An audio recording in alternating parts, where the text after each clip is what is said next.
Assalamualaikum warahmatullahi wabarakatuh. Nama saya Yulia Cindy Voluntari, NEM 23201101020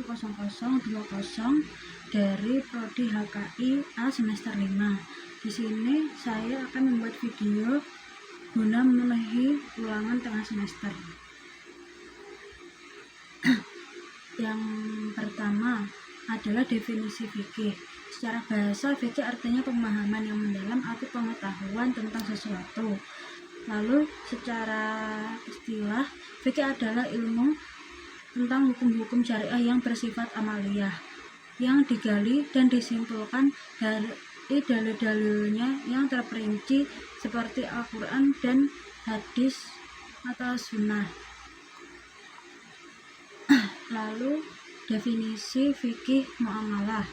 Secara bahasa, muamalah dari kata amala yu'amilu yang berarti interaksi atau berhubungan antara satu orang dengan yang lainnya.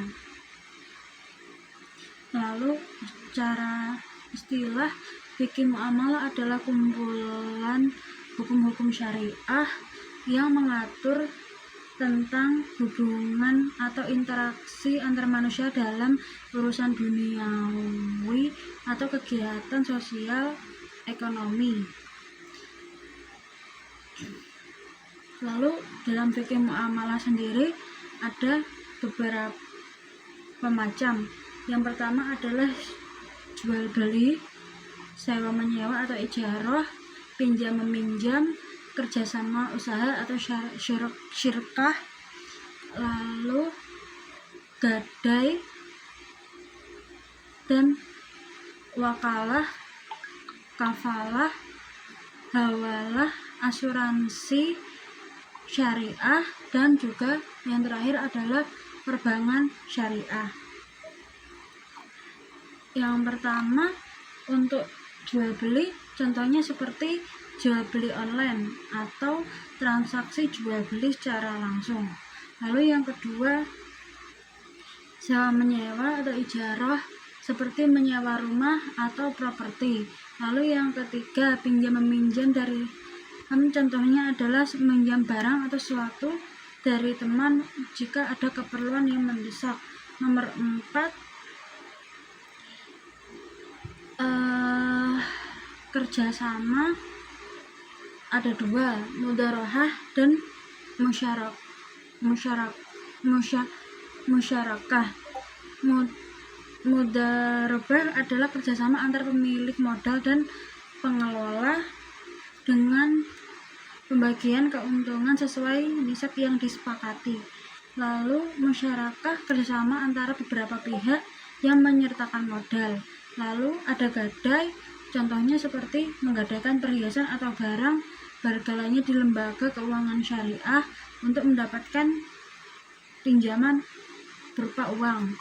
Lalu garansi, seperti memberikan jaminan kepada bank untuk pinjaman oleh teman atau keluarga. Lalu hawalah itu pengalihan hutang, seperti seorang berhutang kepada A mengalihkan hutangnya kepada B yang memiliki piutang kepada orang tersebut. Lalu ada asuransi syariah, adalah mengikuti asuransi kesehatan syariah, mengikuti asuransi jiwa syariah. Lalu yang terakhir adalah perbankan syariah, menabung di bank syariah dengan akad wadiah. Lalu ada prinsip-prinsip fikih muamalah. Prinsip fikih muamalah yang pertama adalah tauhid. Secara bahasa berasal dari kata Rabbani atau tauhid. Secara bahasa berasal dari kata Rabb yang berarti Tuhan. Tauhid berarti mengesahkan Tuhan. Istilahnya prinsip bahwa semua kegiatan muamalah didasarkan pada nilai-nilai ketuhanan, berorientasi kepada Tuhan. Dasar hukumnya adalah surat Al-Baqarah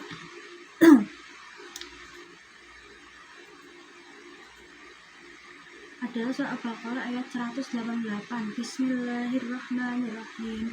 Wala ta'kulu amwalukum bainakum bil batili wa tudlu biha illal illal hukami litakulu fariqam min amwalin nasi bil ismi wa antum ta'lamun.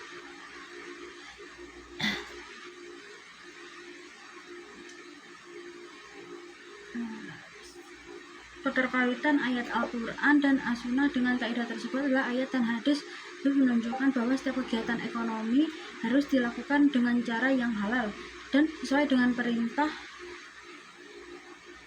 Allah. Contoh aplikasinya seperti dalam berbisnis, seorang muslim harus jujur, tidak menipu, dan tidak melakukan kegiatan yang diharamkan oleh agama seperti menjual barang haram atau melakukan riba.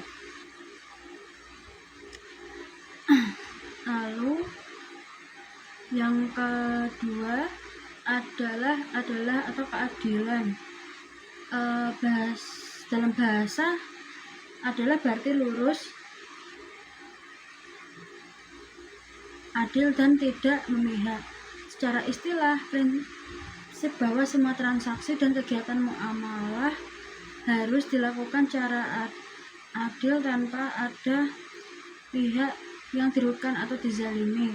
Dasar hukumnya adalah surat An-Nisa ayat 135.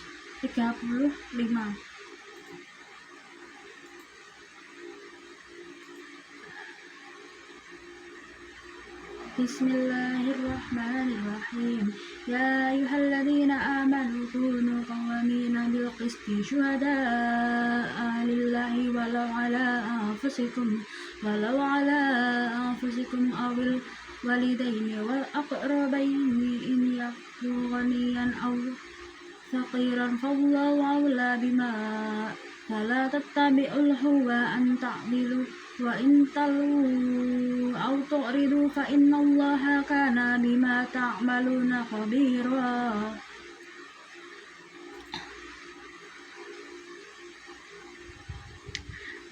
Keterkaitan ayat Al-Quran dengan kaidah tersebut adalah ayat tersebut menekankan pentingnya keadilan dalam setiap aspek kehidupan, termasuk dalam muamalah atau hubungan antar manusia. Contohnya adalah dalam menentukan harga, penjual tidak boleh menentukan harga yang terlalu tinggi atau mengeksploitasi. Lalu yang ketiga adalah insaniyah atau kemanusiaan. Dalam bahasa, insaniyah berarti sifat-sifat manusia seperti kasih sayang, toleransi, dan saling menghormati. Dalam istilahnya, prinsip bahwa muamalah harus dilakukan dengan memperhatikan nilai-nilai kemanusiaan, saling membantu, dan tidak merendahkan martabat manusia. Keterkaitan contoh aplikasinya adalah memberikan pinjaman tanpa bunga kepada orang yang membutuhkan dan memberikan diskon kepada pelanggan yang sekiranya kurang mampu. Lalu yang keempat adalah huriyah atau kebebasan. Dalam bahasa, huriyah berarti merdeka atau bebas.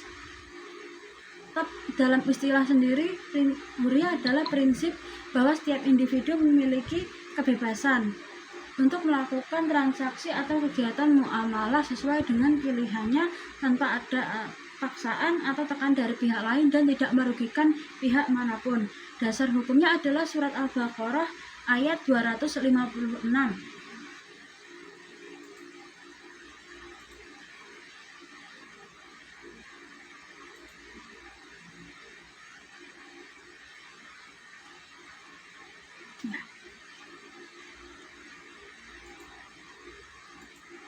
Bismillahirrahmanirrahim. La ikraha fid din. Qad tabayyana rusydu minal ghayy. Faman yakfur bil taghuti wa yu'min billahi faqad istamsaka bil urwatil wuthqa la nifsama laha wallahu sami'un alim. Lalu yang terakhir ada mul, gharar, wariba atau tidak ada kejelasan, dan riba. Secara bahasa, gharar ketidakjelasan, ketidakpastian atau penipuan dalam suatu kegiatan jual beli, dan riba adalah tambahan bunga yang dikenakan dalam pinjam-meminjam atau utang piutang. Dalam istilah, prinsip bahwa setiap transaksi muamalah harus jelas, transparan, dan tidak ada mengandung unsur riba atau penambahan biaya yang tidak jelas. Dasar hukumnya adalah surat Al-Baqarah ayat 275 sampai 276.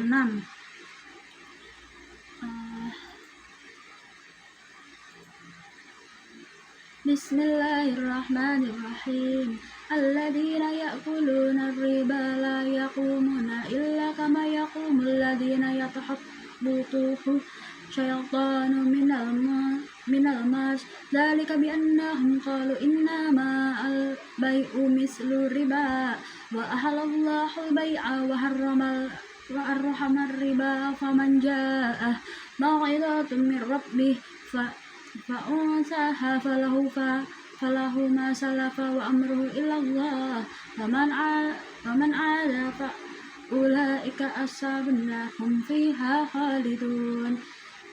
Yamhaqullahu riba wa yurbi sadaqah wallahu la yuhibbu kulla kafarin asim.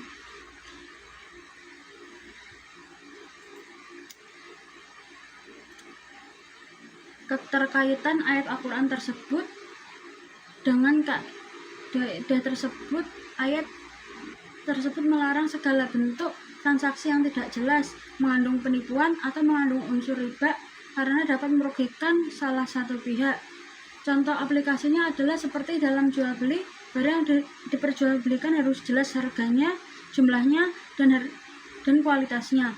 Transaksi pinjam-minjam atau utang piutang tidak boleh ada unsur riba. Demikian video yang saya buat. Assalamualaikum warahmatullahi wabarakatuh.